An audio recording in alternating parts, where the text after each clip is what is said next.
Kim Tae-ho pressed his face against the thick glass window of his dormitory room and stared at the stars. They looked different here, so far from Earth. Back home in Seoul, he could barely see any stars because of all the city lights. But here, floating in space around the planet Verdania, millions of stars sparkled like tiny diamonds against the black sky. The Galactic Learning Institute was huge. Tae-ho had been here for 3 months now, but he still got lost sometimes.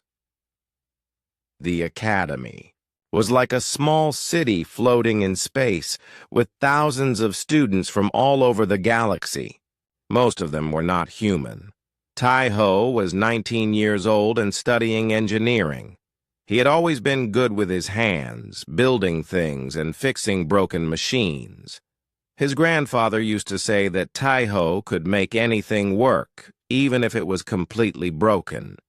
That was why Earth had chosen him to come here, to learn from other species and show them what humans could do.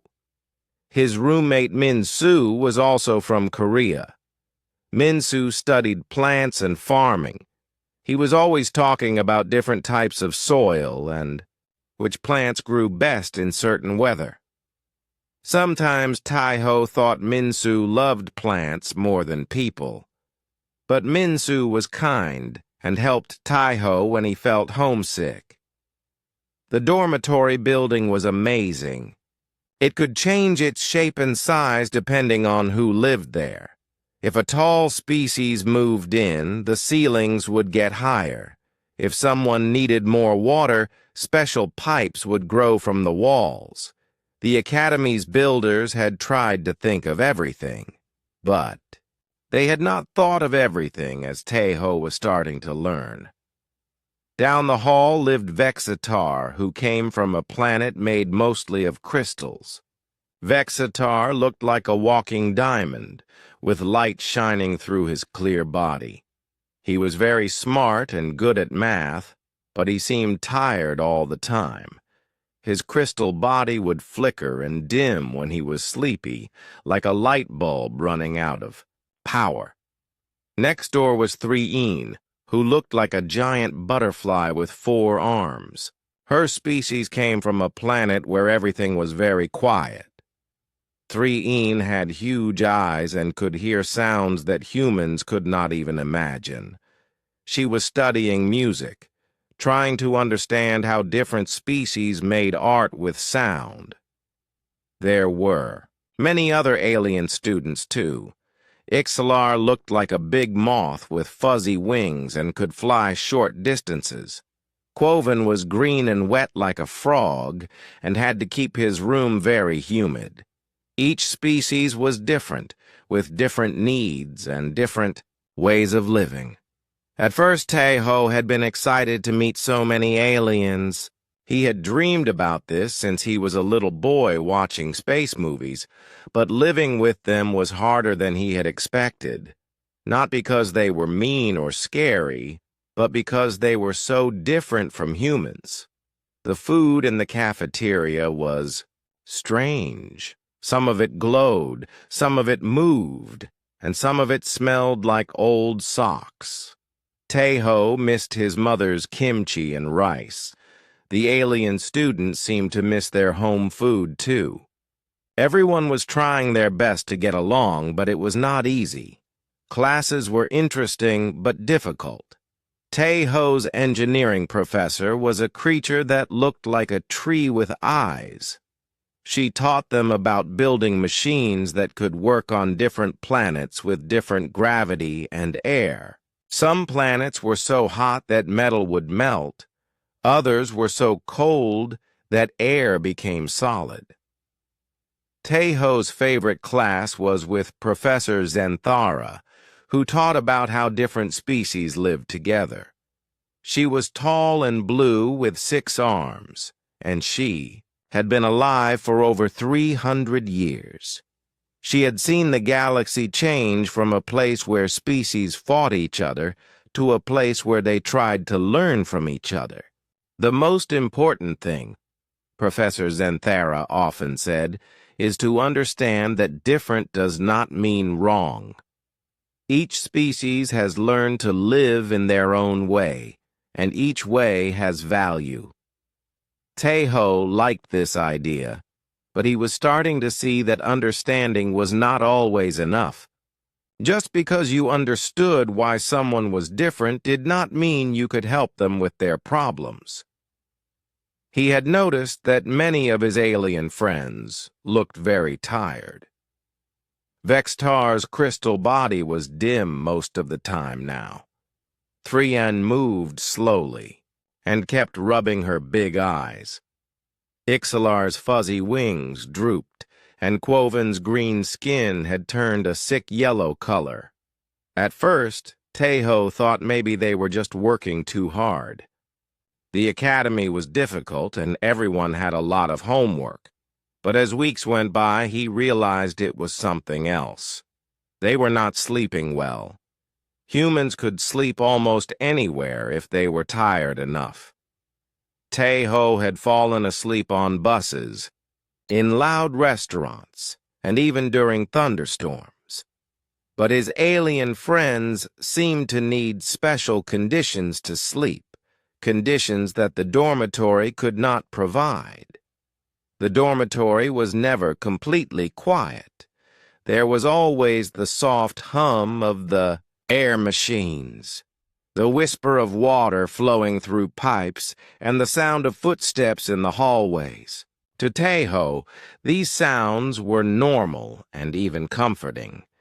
They reminded him that he was not alone in the big, dark space around them, but for his alien friends, these sounds were like torture.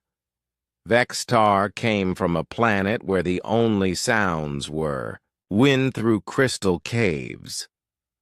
Thrian's planet was so quiet that her people could hear their own heartbeats. The constant noise of the dormitory made it impossible for them to rest. Taeho started paying more attention to his friend's problems. He noticed that Vextar would stand by his window for hours, staring at the stars, his crystal body flickering weakly. Thrian would hold her big butterfly ears and rock back and forth, as if she was in pain. The other alien students looked tired and sad, too. It made Taeho's heart hurt to see his friends suffering. Back on Earth, when his grandfather was sick, Taeho had felt helpless. He could not fix his grandfather's old body the way he could fix a broken machine. But maybe he could help his friends. Maybe there was something he could build or create that would make their lives better. Taeho was not the smartest student at the academy. There were species that could think faster than any human and solve math problems in seconds. But humans had something special, too. They were good at finding solutions to problems even when those solutions seemed impossible. His grandfather had always told him that the best way to help someone was to watch and listen first. Understand the problem completely, the old man would say, and the solution will show itself to you. So Taeho decided to watch and listen. He would figure out exactly what was keeping his friends awake, and then he would find a way to help them sleep. He did not know how yet, but he was determined to try. After all, that was what humans did best. When there was a problem, they did not give up. They kept trying until they found an answer. And Taeho was not going to let his alien friends suffer when there might be something he could do to help. The stars outside his window seemed to twinkle with possibility. Somewhere among all that darkness and light, there had to be a solution. Taeho just had to find it. Park Sojin was the smartest person Taeho had ever met. She could look at a broken machine and know exactly what was wrong with it in just a few seconds. She came from Busan and had been his lab partner since their first day at the academy.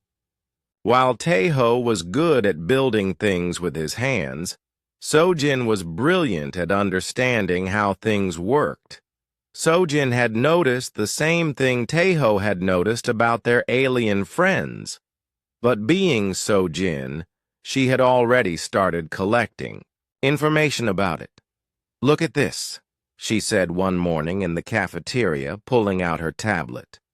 She showed Taeho a chart with different colored lines going up and down. "I have been watching our dormitory friends for 2 weeks.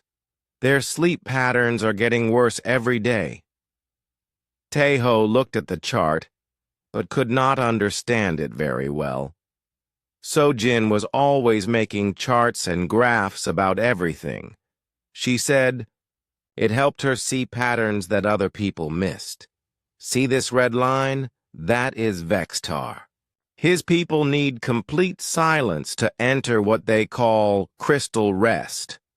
Their bodies are made of living crystal, and when they sleep, the crystals need to vibrate at a very specific frequency. Any outside noise disrupts this vibration." So Jin pointed to another line on her chart. "And this blue line is Threein. Her species evolved on a planet with almost no sound. They can hear frequencies that we cannot even imagine. To them, our dormitory sounds like a construction site that never stops working." Taeho felt his stomach twist with worry. "How bad is it?" "Bad," Sojin said simply. "Vextar has not had proper crystal rest in over a month. His body is starting to crack from stress. And Threein is developing what her people call sound sickness. It is like a constant headache that gets worse every day." They looked across the cafeteria at their friends. Vexitar was sitting alone, his crystal body so dim that he looked almost gray.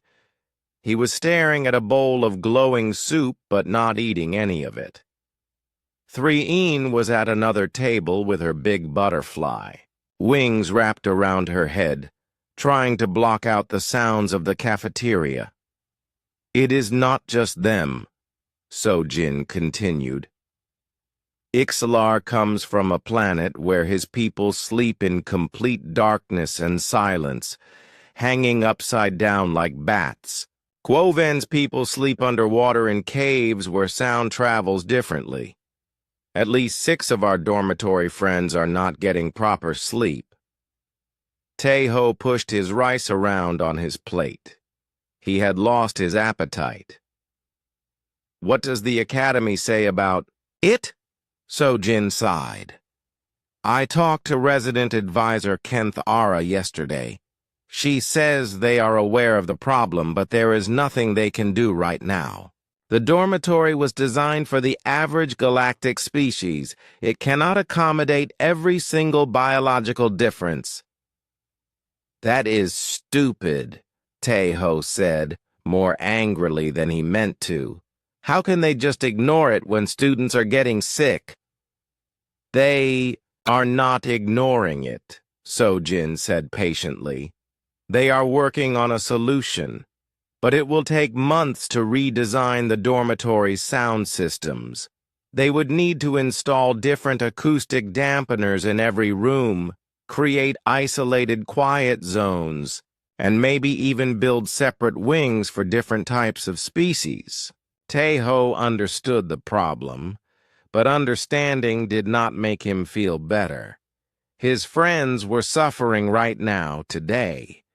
They could not wait months for the academy to fix things. "Some students are already talking about leaving," Sojin said, quietly. "Ixalar's family wants him to transfer to a species-specific school. Quoven is thinking about going back to his home planet." This made Taeho even more upset. The whole point of the Galactic Learning Institute was for different species to learn together. If students had to separate by species just to get basic needs like sleep, then what was the point?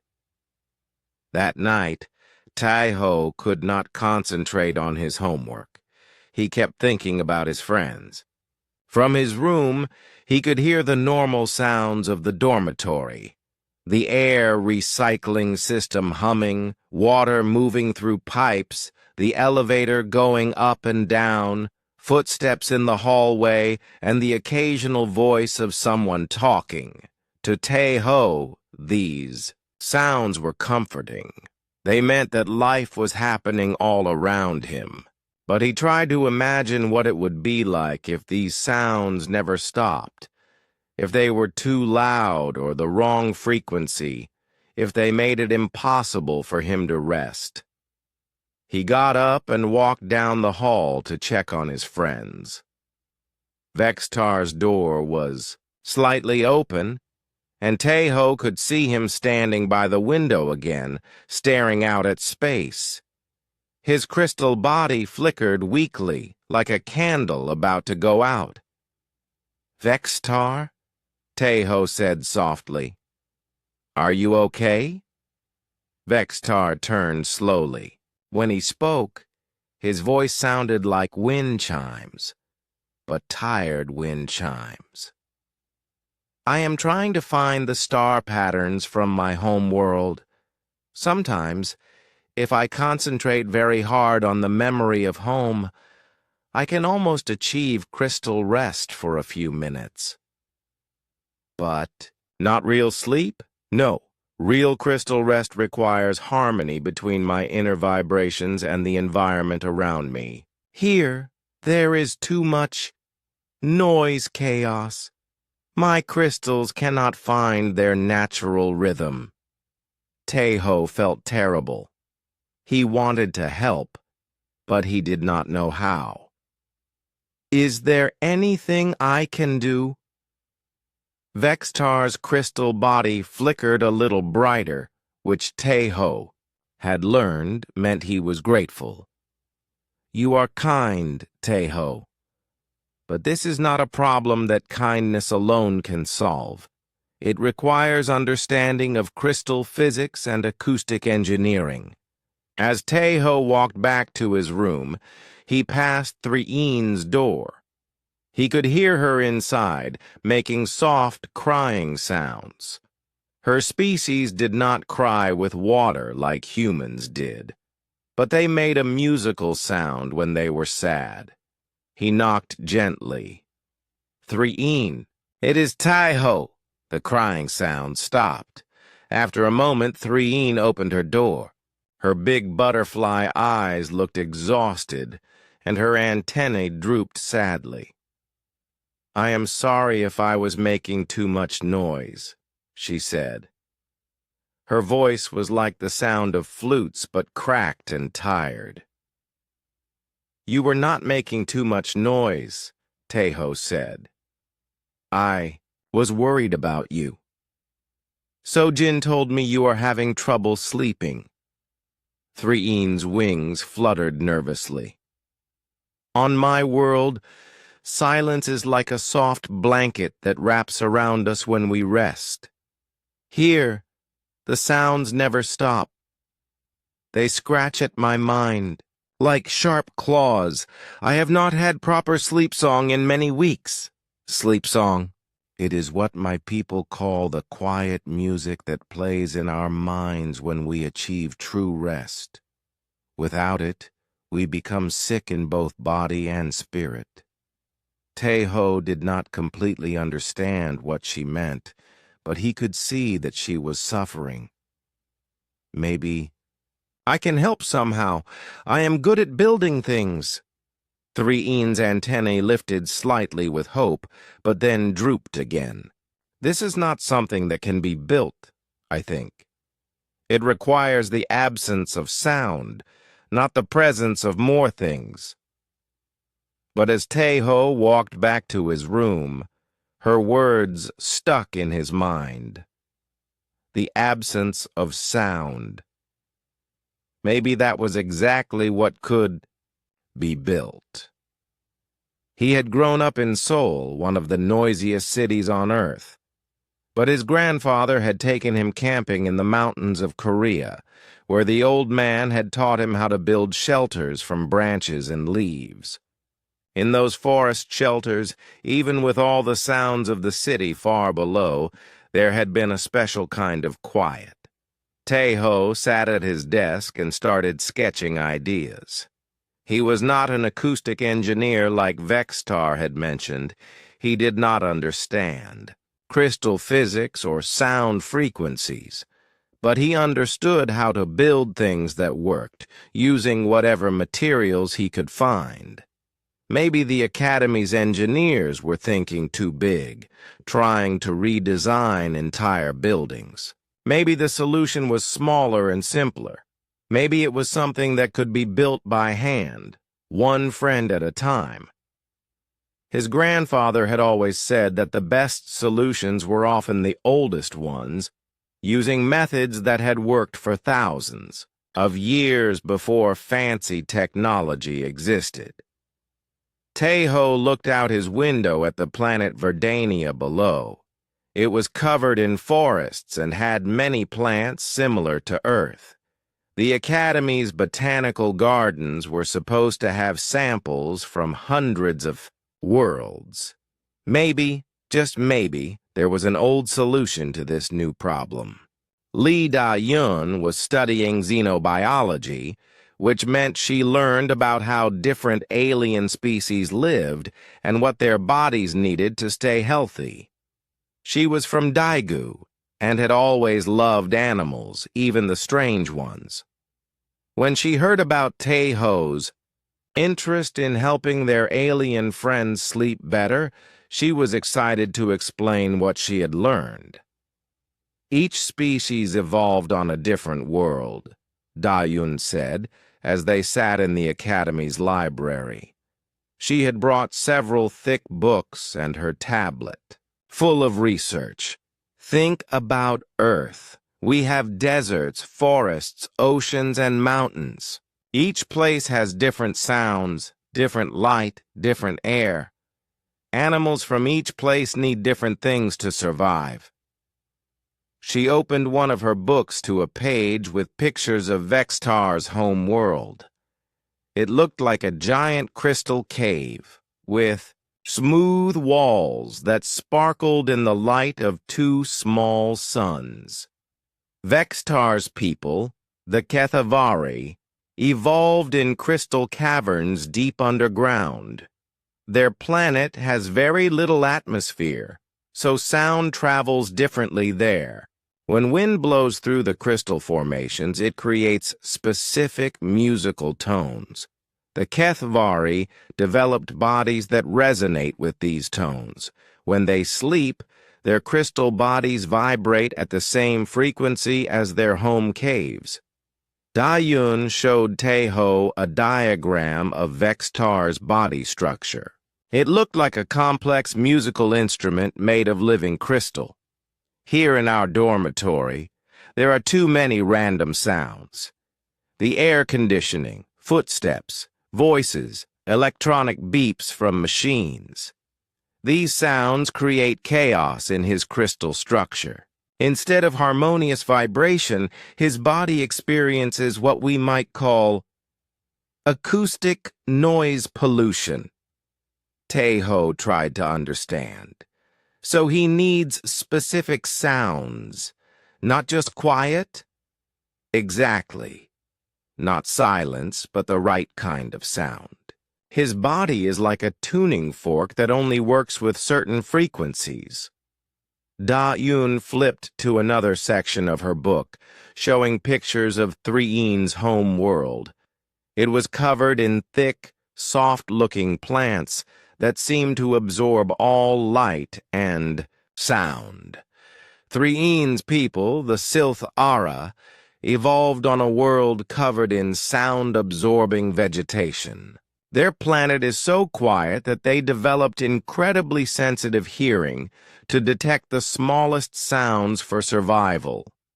A falling leaf sounds like thunder to them.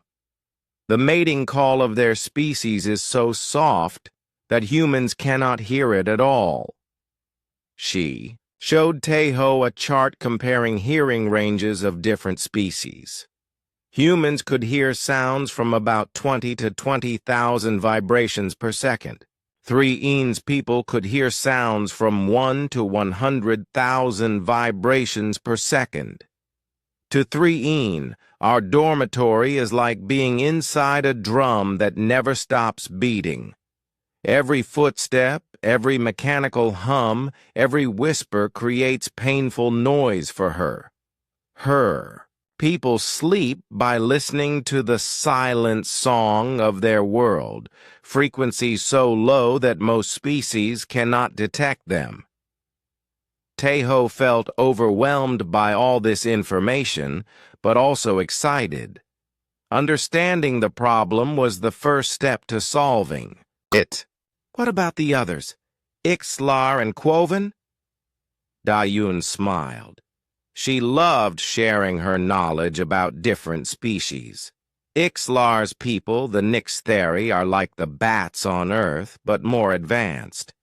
They evolved in caves on a world with no sun, where sound was their primary sense for navigation and survival. They sleep hanging upside down in complete darkness and silence, listening only to their own heartbeat and breathing. Any external sound triggers their danger instincts and keeps them awake. She showed him pictures of Ixalar's home world. It was a dark planet covered in deep caves and underground rivers. Quoven is different again.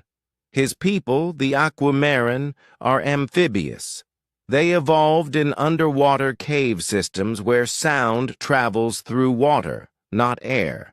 When they sleep, they need to be partially submerged and surrounded by the specific acoustic properties of water. The sound patterns in our air-filled dormitory are completely foreign to their sleep systems.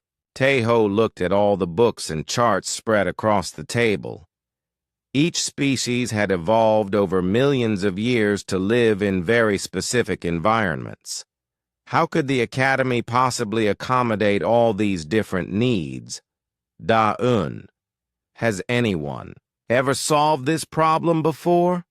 I mean, surely other schools or space stations have dealt with this. Dae-Yun nodded.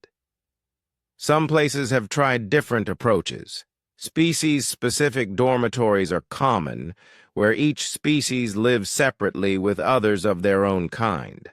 Others use high-tech acoustic isolation chambers like soundproof rooms, with artificial environment generators. But those solutions separate everyone, Taeho said. The whole point of being here is to learn from each other. Exactly. And the high-tech solutions are incredibly expensive and complex. They require constant maintenance and energy. Plus, they are not really solving the problem, just hiding from it. Taeho felt frustrated. It seemed like there should be a better way. That evening, Taeho talked to his roommate Min-Soo about what he had learned. Min-Soo was studying agricultural sciences and knew a lot about plants and growing things. You know, Min-Soo said thoughtfully, when I was little, my grandmother had a garden in the countryside. She grew many different types of plants together, and somehow they all thrived. She always said that nature has solutions that technology cannot copy. What do you mean? Well, some plants naturally absorb sound, others reflect it or change its frequency. In forests, different plants create different acoustic environments. Birds that need quiet to nest often choose trees with leaves that dampen sound. Animals that need to hear predators coming prefer areas where sound carries well. This made Taeho think about his camping trips with his grandfather. The old man had known exactly which trees to camp under for the best shelter, which leaves to use for bedding, and how to arrange natural materials to create comfortable sleeping spaces. Min-Su, does the Academy's botanical garden have plants from different worlds? Oh yes, hundreds of different species. They use them for research and also to help students from different planets feel more at home. Why? I am thinking, maybe we do not need high-tech solutions. Maybe we need old solutions, natural solutions. Min-Su's eyes lit up with interest. You mean using plants to create the right acoustic environments for each species? Maybe. I do not know if it would work, but Tae-ho remembered his grandfather's words about watching and listening first. I think I need to understand more about how sound works in nature. The next day, Tae-ho visited the botanical gardens with Min-Su and Da-eun. The gardens were huge, with sections representing different types of worlds and climates. There were areas that looked like earth forests, crystal gardens like Vextar's world, soft moss areas like Threen's planet, and dark cave sections like Ixlar's home. As they walked through different sections, Tae-ho noticed that each area sounded different. The crystal garden had a musical quality, with wind chimes and resonant stones that created soft, harmonic tones. The moss section was incredibly quiet, with thick, soft plants that seemed to absorb every sound. This is interesting, Da-eun said, pulling out her tablet to measure sound levels. Each plant section creates its own acoustic environment naturally. Tae-ho knelt down and touched some of the moss-like plants from Threen's world. They were incredibly soft and seemed to swallow sound completely. He clapped his hands near them, and the sound was muffled almost to nothing. In the crystal section, he found plants that looked like living glass, similar to the formations on Vexitar's world. When the wind blew through them, they created soft, musical tones that were somehow soothing rather than disturbing. I think, Tae-ho said slowly, there might be a way to bring these natural acoustic environments to our friends. Not by changing the whole dormitory, but by creating small personal spaces that work with nature instead of against it. Da-eun and Min-Su looked at him with growing excitement. You mean like natural sound shelters? Min-Su asked. Something like that. My grandfather taught me to build shelters from natural materials. Maybe I can learn to build sound shelters the same way. It was a crazy idea, maybe impossible. But as Tae-ho looked around at all the different plants and natural materials available in the gardens, he felt the same excitement he used to feel as a child when his grandfather showed him how to build something new with his hands. Maybe the solution was not in fancy technology or expensive renovations. Maybe it was in understanding how nature had already solved these problems millions of years ago. That night, Tae-ho lay in his bed thinking about his grandfather. The old man had been a farmer most of his life, but he knew more about building and making things than anyone Tae-ho had ever met. Every summer when Tae-ho was young, his grandfather would take him to the mountains of Korea to go camping. City people think they need machines for everything, his grandfather used to say, but nature provides everything we need if we know how to look for it. Tae-ho remembered learning to build shelters from bamboo and large leaves. His grandfather would show him how to weave the bamboo together to make a strong frame, then layer different types of leaves to keep out wind and rain. But the old man had taught him something else too, something Tae-ho had not thought about in years. "Listen," his grandfather would say when they were sitting inside their leaf shelter. "Do you hear how quiet it is in here?" Tae-ho would listen, and it was true. Even when there were sounds outside, birds singing, wind in the trees, other campers talking, inside the shelter everything was soft and peaceful. "Different leaves do different things," his grandfather had explained. "Some leaves are thick and block sound. Others are thin and let sound pass through but change its tone. If you layer them correctly, you can make a space that has exactly the kind of quiet you need." At the time, Tai-ho had thought this was just something his grandfather said to make camping seem more interesting.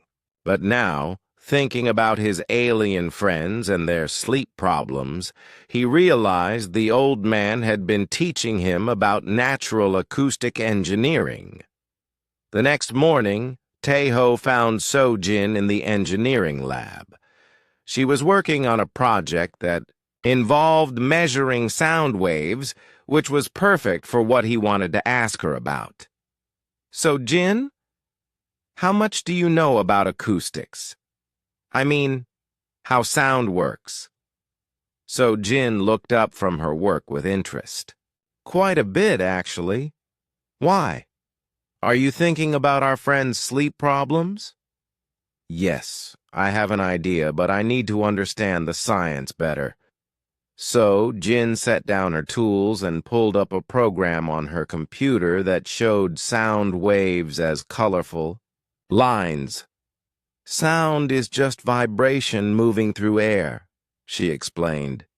"Different materials interact with sound in different ways. Hard surfaces reflect sound waves, making echoes.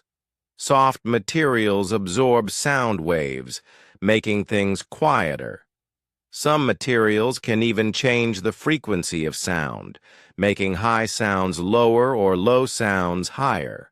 She showed him examples on her computer. When she played a sound near a hard surface, the waves bounced back strong and clear. When she played the same sound near soft materials, the waves got smaller and softer. "What about plants?"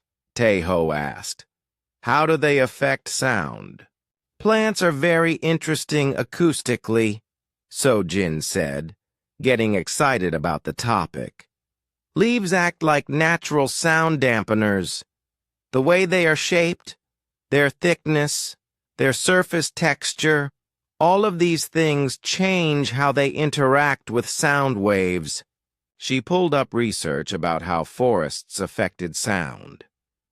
Large leaves with fuzzy surfaces are excellent at absorbing high-frequency sounds. Smooth, hard leaves tend to reflect sound, but can also filter certain frequencies. And when you have many layers of different leaves, you create what acousticians call a natural acoustic filter. This was exactly what Tae-ho wanted to hear. So if I chose the right plants and arranged them correctly, I could create spaces with specific sound properties? In theory, yes. It would be like building a natural sound system. But Tae-ho, it would be very complicated. You would need to understand each species' exact acoustic needs, find plants that could create those conditions, and figure out how to arrange everything properly. Tae-ho felt excited rather than discouraged. Complicated problems had never stopped him before. What if I had help? Da-yoon knows about the biological needs of each species. Min-soo knows about plants. You know about acoustics. And I know how to build things. So-jin smiled. You are serious about this, are not you? Very serious. Our friends are getting sicker every day. I cannot just sit here and wait for the academy to fix things months from now. That afternoon, Tae-ho met with his 3 friends in the botanical gardens. He explained his idea about creating natural acoustic shelters for each of their alien friends. "It is like this," he said, trying to put his thoughts into words. Each species evolved in a specific sound environment.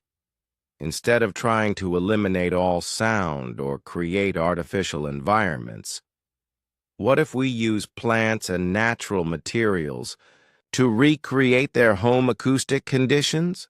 Da-yoon immediately understood the biological side.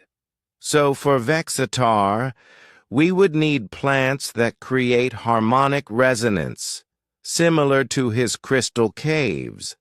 For 3-een, we would need plants that absorb sound almost completely. Minsu was already thinking about which plants might work.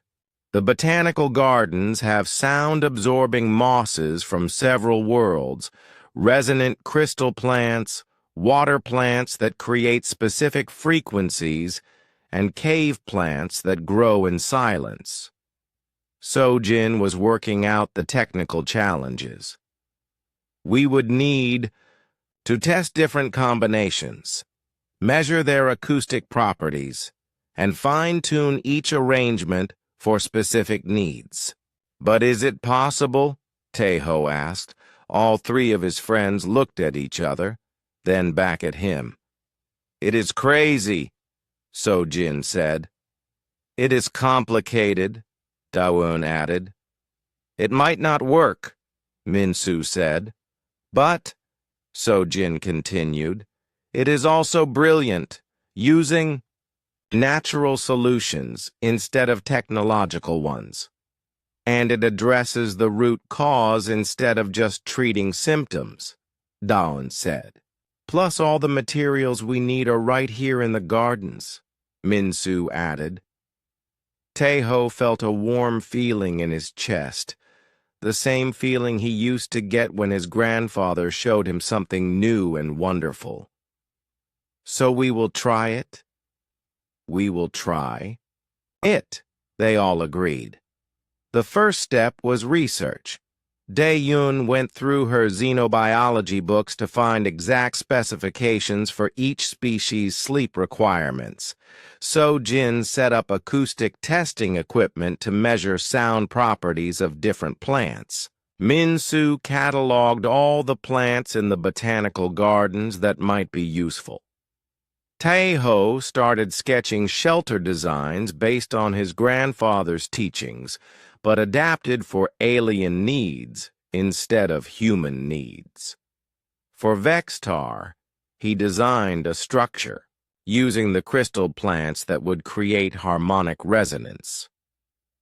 The shelter would be built around a framework of resonant branches with layers of crystal-like leaves that would vibrate at the same frequencies as Vextar's home caves. For 3-een, he planned a completely different approach. Her shelter would be made from the thickest, softest, sound-absorbing plants available, creating a cocoon of silence that would block out all the noise that caused her pain. For Ixalar, he designed a cave-like structure using dark plants that absorbed both light and sound, with a hanging area where Ixalar could sleep upside down in complete sensory isolation. For Quoven, the design was most challenging. His people needed the acoustic properties of underwater caves.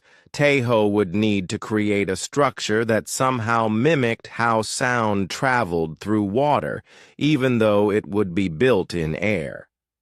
As he worked on the designs, Tae-ho felt his grandfather's presence, as if the old man was looking over his shoulder and guiding his hands. "Nature provides everything we need," Tae-ho whispered to himself, "if we know how to look for it." The question now was whether a Korean farm boy's knowledge of building leaf shelters could be adapted to help alien species sleep peacefully among the stars. But Taiho was determined to find out. His friends were suffering, and he had never learned to give up when people needed his help. His grandfather had taught him that too. The hardest part was getting permission. The academy had rules about students taking plants from the botanical gardens, even for research projects. But when Professor Zenthara heard about what Taiho and his friends were trying to do, she became very interested. "This is exactly the kind of innovative thinking we hope to see from our students," she said during their meeting in her office. "You are approaching an interspecies accommodation problem from a completely new angle." She gave them official permission to use plants from the gardens, as long as they documented everything they did and shared their results with the Academy's research department. "However," she warned them, "you must be very careful. Some of these plants can be dangerous if handled incorrectly, and you are working with the health and safety of your fellow students." Taiho understood the responsibility. If his idea failed, it would just be a disappointment. But if it failed badly and hurt one of his friends, he would never forgive himself. They decided to start with Vextar, since his acoustic needs seemed the most specific and measurable. Dae-Yoon had calculated exactly which frequencies his crystal body needed for proper rest. So-Jin could use her equipment to test whether their plant shelter created the right sound environment. The first attempt was a disaster. Taiho built a beautiful shelter using the crystal plants from Vextar's world section of the garden. He wove the resonant branches together, just like his grandfather had taught him to weave bamboo, then layered the crystal-like leaves in careful patterns.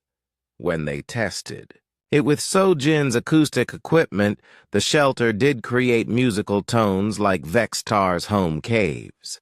But instead of the gentle harmonic sounds they expected, it created a loud, chaotic noise that hurt everyone's ears. "The resonance is amplifying instead of harmonizing," So-Jin explained, studying her measurements. "Instead of creating peaceful, crystal music, we have created a crystal drum that is too loud." Vexatar was polite about the failure, but his dim crystal body showed his disappointment. "The attempt was very kind," he said in his wind chime voice. "But this would make sleep even more impossible than before." Taiho felt terrible, but his grandfather had taught him that failure was just another step toward success. "We learn from mistakes," the old man used to say. "Every failure teaches us something important." So they tried again. This time, Taiho used fewer resonant plants and added layers of softer crystal leaves to dampen the sound. The second attempt was better, but still not right. The third attempt was closer. The fourth attempt finally created something that sounded like gentle crystal music. "This is much better," Vextar said when they tested it. His crystal body flickered with interest. "The harmonics are almost correct, but the frequencies are still not quite right for deep crystal rest. It took 7 attempts before they got Vextar's shelter right." The final version was beautiful. A dome-shaped structure made from carefully layered crystal plants that created soft, harmonic tones exactly like wind through crystal caves. When Vextar stood inside it, his crystal body began to glow with the peaceful light of proper rest. "This is "This is wonderful," he said, his voice filled with the first happiness Tae-ho had heard from him in months. "For the first time since arriving here, I can feel my crystals beginning to achieve harmony." But creating one successful shelter had taken them 2 weeks of constant work. They still needed to build shelters for 3-een, Ixalar, and Quoven, plus any other students who needed help. 3-een's shelter was different but equally challenging. Her species needed complete silence, which meant absorbing sound rather than creating it. Tae-ho built her shelter using the softest, thickest moss-like plants from her world section of the garden. The first version was like sitting inside a pile of pillows, very soft and quiet, but not structurally sound. It collapsed when 3-een tried to get inside it. The second version was stronger, but not quiet enough. 3-een's sensitive hearing could still detect sounds from outside the shelter. "It is much better than my dormitory room," she said politely. "But I can still hear the footsteps in the hallway, the air conditioning, and the elevator. For my people, even these small sounds prevent true rest." Tae-ho realized he needed to think about sound absorption more scientifically. So Jin helped him understand that different frequencies needed different types of absorption. High-pitched sounds needed different plant materials than low-pitched sounds. They experimented with layering different types of sound-absorbing plants, creating what Sojin called a natural acoustic filter. The outer layers absorbed high-frequency sounds like footsteps and voices. The middle layers absorbed medium-frequency sounds like machine hums and air conditioning. The inner layers absorbed the low-frequency sounds that traveled through walls and floors. The final version of 3-een's shelter looked like a soft green cocoon made from multiple layers of different plants. When 3-een sat inside it, the silence was so complete that even she could barely hear her own heartbeat. "This is like being back home," she said, her flute-like voice filled with relief. "For the first time in months, I can hear the silent song in my mind." Han Ji-woo, a human student studying interspecies psychology, had heard about their project and asked to help document the results. She was amazed by the changes in Vextar and 3-een after they started using their shelters. Vextar's crystal. "Body is brighter and more stable than I have ever seen it," she noted in her research journal. 3-een is moving more gracefully, and her antennae are no longer drooping with exhaustion. These natural acoustic shelters seem to be addressing fundamental biological needs that technological solutions have missed. But building shelters for Ixalar and Quoven presented new challenges. Ixalar needed a structure that would let him hang upside down like a bat while also blocking out all light and sound. Quoven needed something that would somehow recreate the acoustic properties of being underwater, even though he would be breathing air. For Ixalar, Tae-ho designed a cave-like structure using dark, sound-absorbing plants from cave worlds. The shelter had a hanging area where Ixalar could sleep upside down, surrounded by plants that absorbed both light and sound. The first version worked for sound absorption, but was not strong enough to support Ixalar's weight safely. The second version was strong enough but let in too much light. It took 4 attempts to create a shelter that was dark enough, quiet enough, and safe enough for Ixalar to use. "This feels like home," Ixalar said when he tried the final version. His fuzzy wings wrapped around himself as he hung peacefully in the dark, quiet space. I had forgotten what true rest felt like. Quoven's shelter was the most difficult. His people had evolved to sleep in underwater caves, where sound traveled through water instead of air.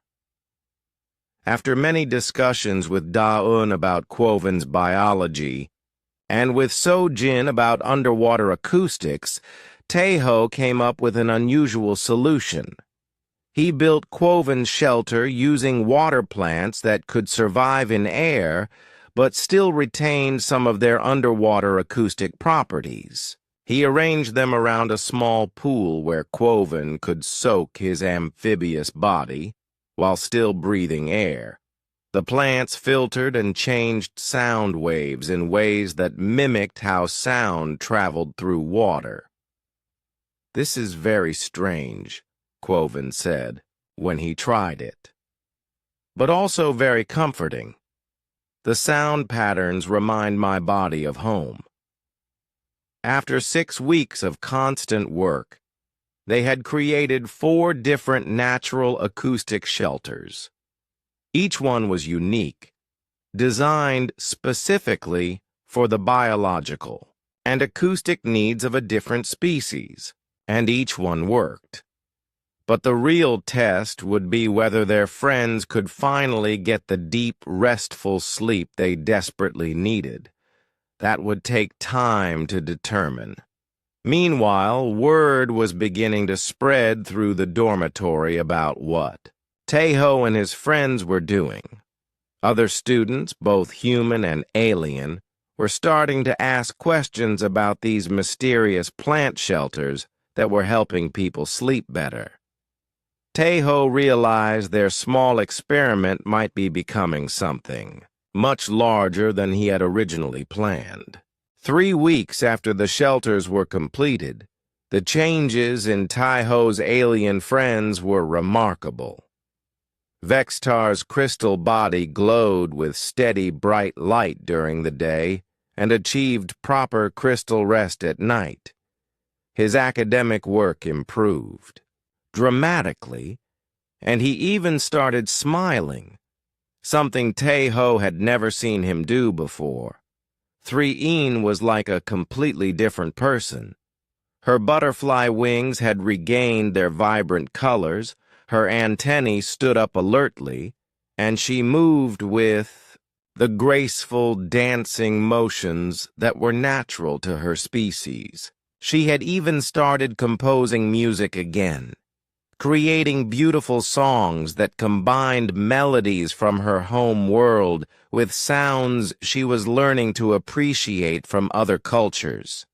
Ixalar was no longer the tired, drooping creature who had struggled through classes. His fuzzy wings were full and healthy, his large eyes were bright and alert, and he had started participating in class discussions for the first time since arriving at the academy. Quoven's green skin had returned to its healthy, vibrant color. He was eating properly again and had even started making jokes, which Da-Un said was a sign of good health and happiness in his species. "I cannot believe the difference," So-Jin said one morning as they watched their friends in the cafeteria. "They look like completely different people." "They are getting real sleep for the first time in months," Da-Un explained. "Proper rest affects everything: physical health, mental clarity, emotional stability, even immune system function." But it was not just the obvious changes that impressed Taeho. His friends were also becoming more social and engaged with the academy community. Vexitar had joined a crystal engineering study group. 3-een was teaching other students about music from her world.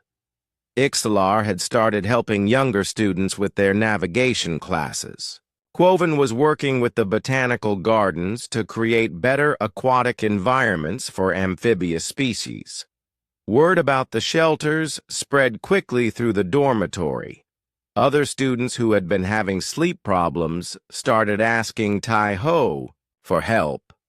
There was Zilneth, whose species needed complete darkness but also gentle air currents for proper rest, and Morgax, whose people required specific humidity levels and the sound of moving water. Each new request meant designing and building a completely new type of shelter. Tai-Ho's team had to research new species, find appropriate plants, and experiment with different construction techniques. It was exhausting work, but also incredibly rewarding. Professor Zenthara had been watching their project with growing interest. She started visiting the botanical gardens to observe their work and ask questions about their methods. "This is quite extraordinary," she told them one afternoon. "You have developed a completely new approach to interspecies accommodation. Instead of trying to change the environment to fit a standard, you are creating individualized micro-environments that meet specific biological needs." "We are just using what nature already provides," Tai-Ho said modestly. "My grandfather taught me that plants and natural materials can do amazing things if you understand how to use them properly." Professor Zenthara's 6 arms gestured with excitement. "But that is exactly what makes this so remarkable. Most of us have been thinking about this problem in technological terms. Sound dampeners, acoustic isolation chambers, artificial environment generators. You approached it from a completely different angle, using biological solutions instead of mechanical ones." She asked them to document their methods and results for the Academy's research archives. This could change how we think about interspecies accommodation throughout the galaxy. Han Ji-woo had been collecting detailed data about the improvements in their friends' health and academic performance. Her research showed dramatic improvements in sleep quality, stress levels, immune function, and overall well-being.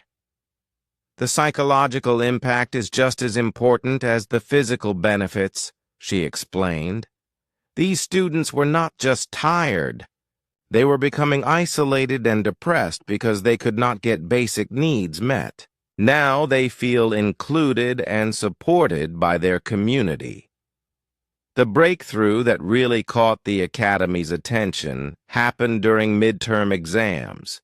Historically, alien students with sleep problems performed poorly on exams due to exhaustion and stress.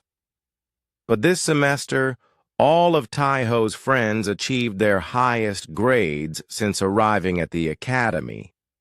Vextar scored perfectly on his advanced crystal engineering exam, something he had never been able to do before. Threen composed a musical piece that earned praise from professors across multiple departments. Ixalar's navigation project was selected as one of the best in his class.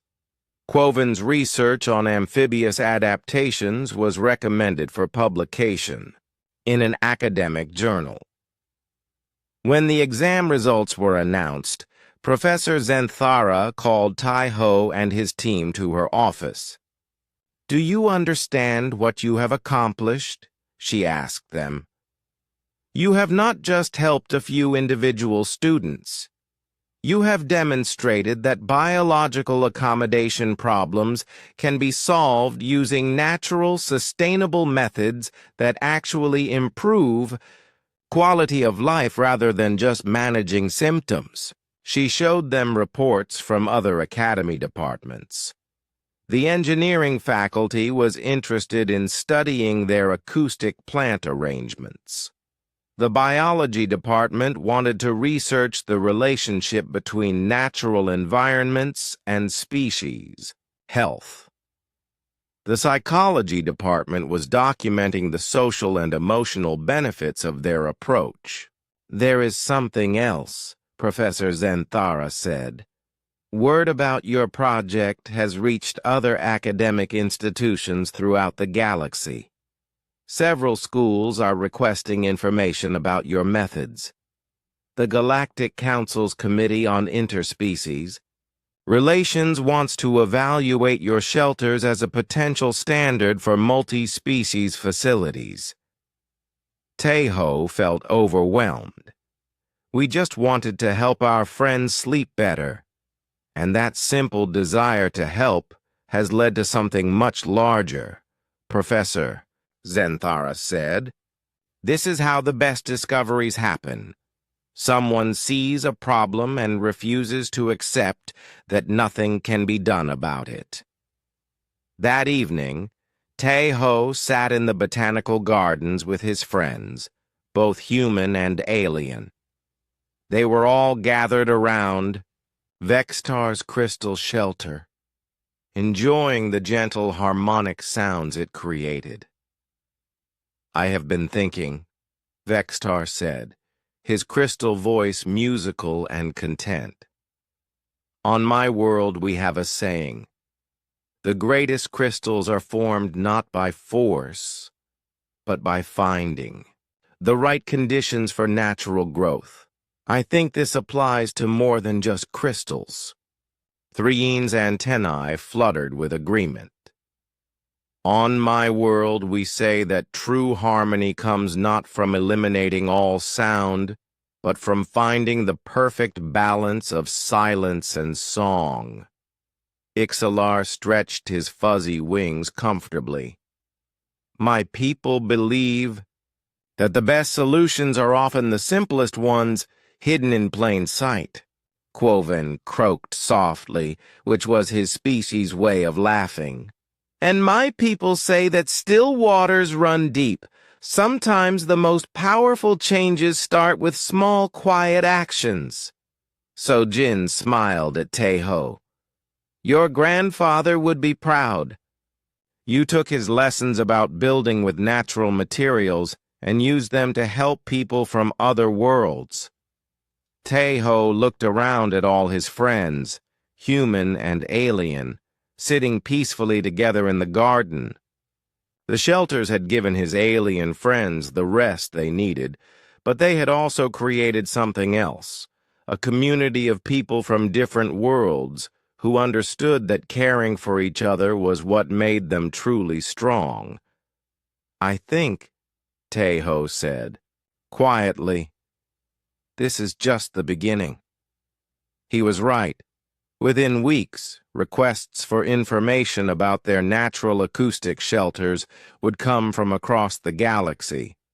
But that night, Tejo was simply happy to see his friends healthy and peaceful, sleeping well for the first time since they had left their homeworlds to learn among the stars. The message came on a Tuesday morning. Tejo was in his engineering class, working on a project about sustainable building materials, when his tablet beeped with an urgent communication from Professor Zenthara. "Please come to my office immediately. Bring Sojin, Da-un, and Minsu. This is very important." When the four human students arrived at the professor's office, they found her talking to a holographic projection of someone they did not recognize. The being looked like a tree with many eyes and spoke in a voice like rustling leaves. "This is Administrator Veltara from the Galactic Education Council," Professor Zenthara explained. "She has some very interesting news about your shelter project." Administrator Veltara's tree-like form swayed as she spoke. "Young humans, Your natural acoustic shelter project has attracted attention from across the galaxy. We have received inquiries from over 50 educational institutions, 12 space stations, and 6 planetary colonies, all requesting information about your methods. Tejo felt his stomach flip with nervousness. Inquiries about what, exactly? About how you solved a problem that has troubled multi-species facilities for decades, Administrator Veltara replied. Sleep accommodation issues affect thousands of students and workers throughout the galaxy. Most institutions have tried expensive technological solutions, or simply separated species into isolated groups. You found a third option that no one else had considered. She showed them a holographic display filled with data and communications from across the galaxy. The Andromeda Technical Institute reports that 23% of their alien students transfer to species-specific schools due to sleep problems. The Vega Mining Consortium has spent millions of credits on acoustic isolation chambers for their multi-species crews, with limited success. The diplomatic station at Kepler 442 has entire wings sitting empty because they cannot accommodate the sleep needs of certain species. So Jin looked at the data with amazement. We had no idea. This was such a widespread problem. That is often how the best solutions are discovered, Administrator Veltara said. Someone focused on helping their friends finds an answer that helps everyone. Professor Zenthara activated another holographic display, this one showing academic papers and research studies. Your project has also attracted attention from the scientific community. Xenobiologists are studying how natural environments affect interspecies health. Acoustic engineers are researching plant-based sound management. Psychologists are documenting the social benefits of accommodation versus separation approaches. Park. Hyun-woo, a human communications student, had been working with them to document their project. He had created detailed videos and written reports about their methods and results. The most interesting part, Hyun-woo said, is how differently humans approach this problem compared to other species. Most other species focused on either high-tech solutions or administrative policies. Humans looked at the problem and said, what if we just build something that works? Administrator Veltara's many eyes focused on Tejo. This appears to be a characteristic of human problem-solving.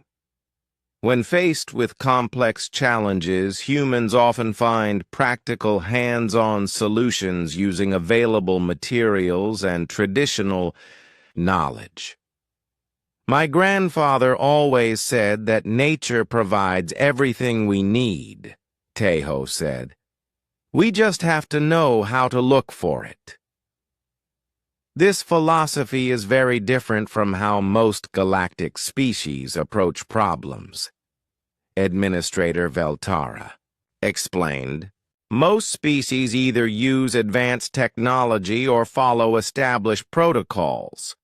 Humans seem to combine old wisdom with new applications in unexpected ways. Da-Un had been researching how other species had tried to solve similar problems.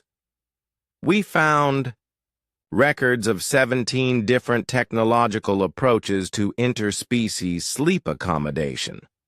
Sound dampening fields, artificial environment generators, genetic adaptation therapy, even medication to change sleep patterns.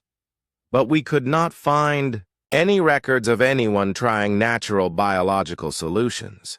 That is exactly what makes your approach so remarkable, Professor Zenthara said. and also why it has attracted so much attention. The galaxy is full of species that can build incredible machines and manipulate complex energy fields, but very few species think to ask what nature already knows about these problems. Minsu smiled. Humans have always been good at working with plants and natural materials. We have been doing it for thousands of years on Earth. Administrator Veltara's form brightened with interest. Yes, we have been studying human agricultural and construction techniques. Your species has an unusual relationship with biological systems. Instead of trying to control or replace nature, humans often find ways to work with natural processes to achieve desired results. She showed them examples from Earth. Terraced farming that worked with natural water flow, buildings designed to work with local climate patterns, gardens that combined different plants to create beneficial environments. This approach, working with nature instead of against it, appears to be a distinctly human characteristic. Other species tend to either preserve nature in its original state or replace it entirely with artificial systems. Humans find a middle path that combines natural and designed elements. Yang Su Bin, a human cultural studies student, had been documenting the cultural impact of their project. What I find most interesting is how the alien students responded. They were not just grateful for the improved sleep, they were fascinated by the human approach to problem solving. She showed them interviews she had conducted with Vextar, Threen, and the other alien students who had benefited from the shelters. Vextar said that his people would have approached this problem by engineering new crystal resonance chambers with precise technological controls. Threen's people would have waited for official administrative solutions. Ixlar's species would have simply accepted the problem as unchangeable. But humans saw the problem and immediately started experimenting with materials and techniques. Subin continued. You did not wait for permission or official approval. You just started building and testing until you found something that worked. Administrator Veltara nodded with her tree-like form. This has significant implications for how we approach multi-species cooperation throughout the galaxy. Most interspecies problems are currently addressed through either technological solutions or diplomatic negotiations. The human approach suggests a third option: practical, hands-on collaboration using natural and traditional methods. Professor Zenth Ara pulled up communications from various galactic institutions. We have received requests for human consultants on accommodation problems, natural construction techniques, and what they are calling biological engineering solutions. Several institutions want to establish exchange programs specifically to learn human approaches to practical problem solving. Tejo felt overwhelmed by the scope of what their simple project had become. We just wanted to help our friends sleep better. And that simple motivation led to something revolutionary, Administrator Veltara said. You demonstrated that caring about individual well-being can lead to solutions that benefit entire communities.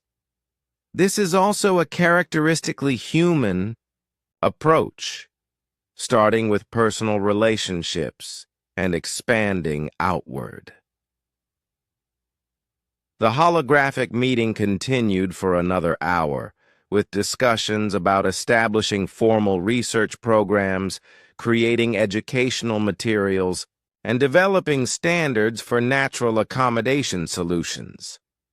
When it was over, Tejo and his friends sat in Professor Zenthara's office, trying to process what had just happened. "I think," Sojin said slowly, "we accidentally became representatives of human problem-solving philosophy." "It is more than that," Professor Zenthara said. "You have shown the galaxy something important about what humans bring to interspecies cooperation. Not just technology or military strength, but a different way of thinking about problems and solutions." Tejo thought about his grandfather, who had never traveled farther than the next province, but whose wisdom about working with nature was now being discussed across the galaxy. "Maybe," he said, "the best way to help people is to start small, with the people right in front of you, and use whatever materials and knowledge you have available. That," Professor Zenthara said with a smile, "may be the most human thing anyone has ever said."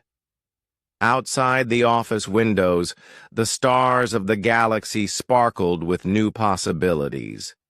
Word of the human approach to problem-solving was spreading from world to world, carried by students and researchers who had seen what could be accomplished with natural materials, traditional wisdom, and the simple desire to help friends sleep peacefully among the stars.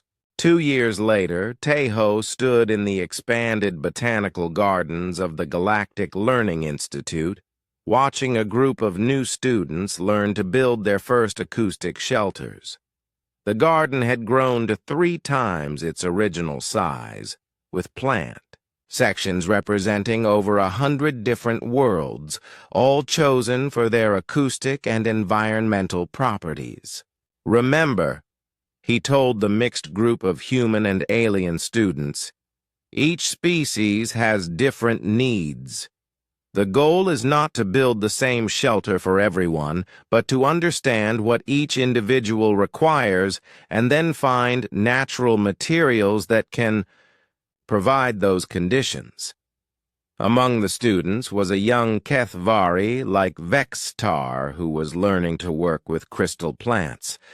There was also a Silthara like Threen, practicing with sound-absorbing mosses. A Nixtheri student like Ixalar was experimenting with cave plants, while an Aquamarin like Quoven was designing a water plant arrangement. But there were also species that Tejo had never seen before, each with their own unique sleep requirements, each needing their own custom solution. "The most important thing," Tejo continued, "is to listen to what your friend needs, not what you think they should need.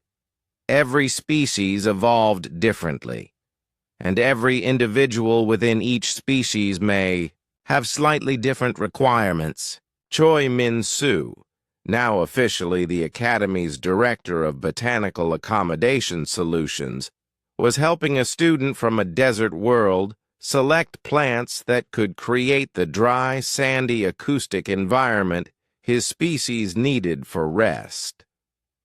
Park So-jin had become the Academy's leading expert on natural acoustics, teaching courses on how different plant arrangements could create specific sound environments. She was currently working with a team of researchers to develop portable shelter kits that could be used on spaceships and remote stations. Lee Da-yoon was finishing her doctorate in applied xenobiology, with a specialization in how natural environments affected interspecies health and well-being. Her research had shown that students who used natural accommodation solutions not only slept better, but also had stronger immune systems, better social relationships, and higher academic achievement.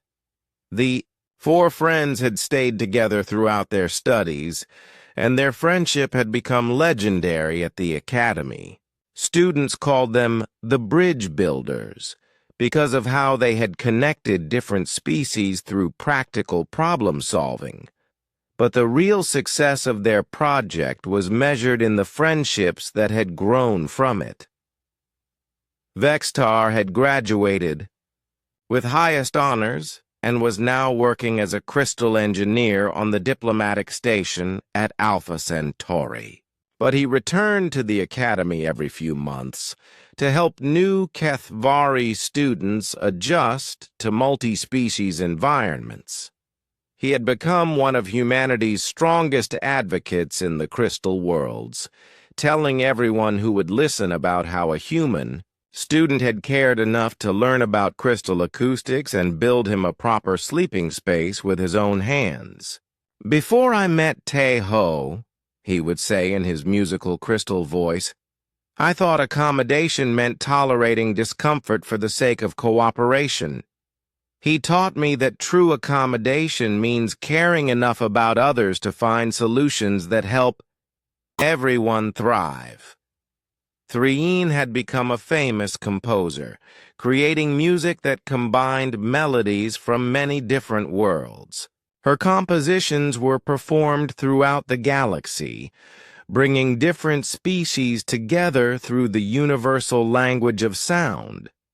She always credited her human friends with teaching her that diversity created beauty rather than conflict.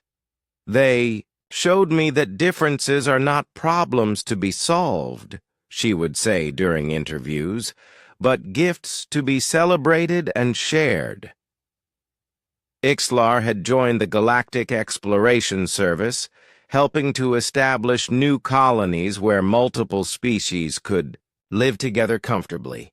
He specialized in natural habitat design, using the principles he had learned from Tae-ho to create environments where different species could coexist peacefully.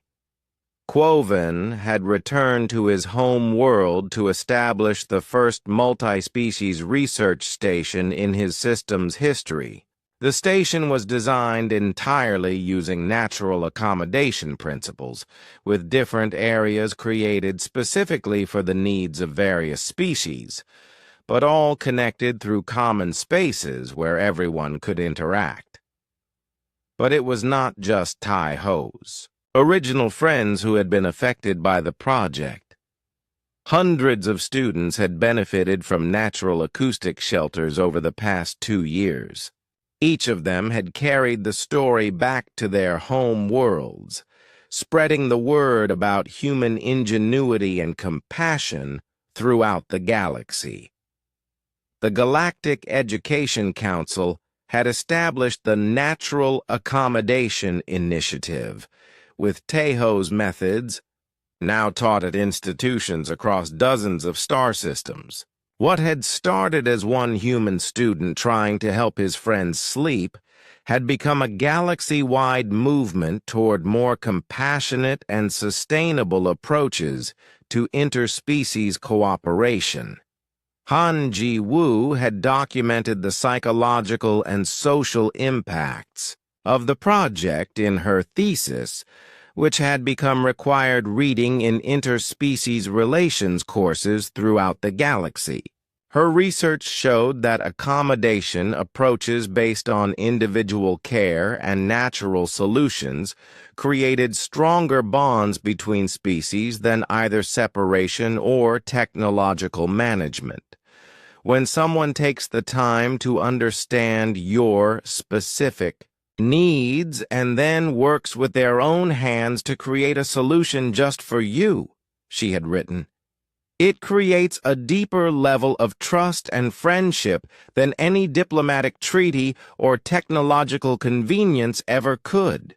Yang Su-bin's cultural studies research had identified what she called the human approach to interspecies cooperation, starting with individual relationships, using available materials and traditional knowledge, focusing on practical solutions rather than theoretical ones, and always prioritizing the well-being of people over the convenience of systems. Humans, she had concluded, approach interspecies cooperation the same way they approach everything else, by rolling up their sleeves and figuring out how to make things work for everyone involved. The day Tae-ho graduated, representatives from over 30 worlds attended the ceremony. Many of them were there specifically to meet the human student who had revolutionized their thinking about accommodation and cooperation. But the moment that meant the most to Tae-ho came after the official ceremony, when Vextar, 3-een, Ixlar, and Quoven presented him with a gift they had created together. It was a small sculpture that combined elements from all their worlds, crystal formations from Vextar's planet, sound-absorbing plants from 3-een's world, cave stones from Ixlar's home, and water-shaped minerals from Quoven's ocean world. But somehow, these completely different materials had been arranged to create something beautiful and harmonious. "This represents what you taught us," Vextar said, "that different elements can work together to create something more beautiful than any of them could be alone. But only if someone cares enough to understand each element's unique properties and find ways for them to complement each other," 3-een added. "Instead of trying to make everything the same," Ixlar said. "Or keeping everything separate," Quoven concluded. As Tae-ho held the sculpture, he thought about his grandfather, who had passed away during his second year at the academy.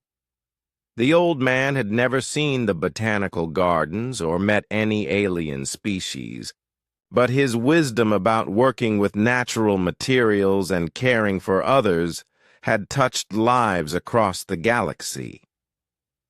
"I wish he could see this," Tae-ho said softly. "I think he can," So-jin said, putting her hand on his shoulder. "Every time someone uses natural materials to solve a problem, every time someone chooses to help instead of ignore, every time someone builds a bridge instead of a wall, your grandfather's teachings live on."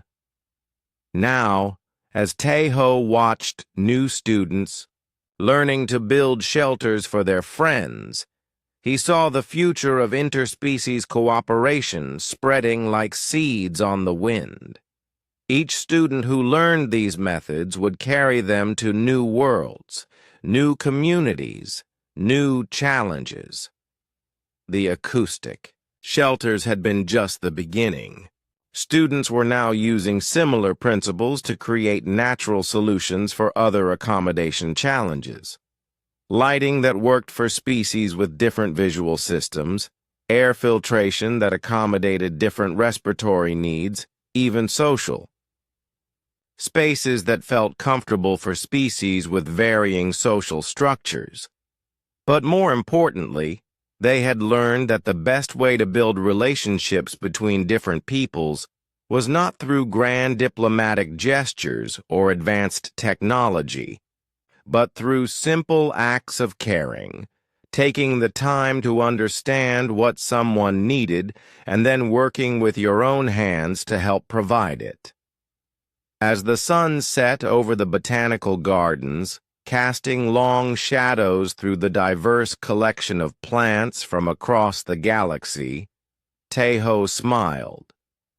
Tomorrow, another group of students would arrive at the academy. Some of them would be struggling with accommodation challenges that no one had solved before. Some of them would be homesick and worried about fitting in with species very different from their own. But they would also find a community that had learned an important lesson, that differences were not barriers to overcome, but opportunities to learn and grow together. And if they were very lucky, they might find friends who cared enough to build them a shelter made of leaves and dreams, where they could sleep peacefully among the stars. The seeds of friendship, Tae-ho thought, could grow anywhere, as long as someone was willing to plant them with their own hands and tend them.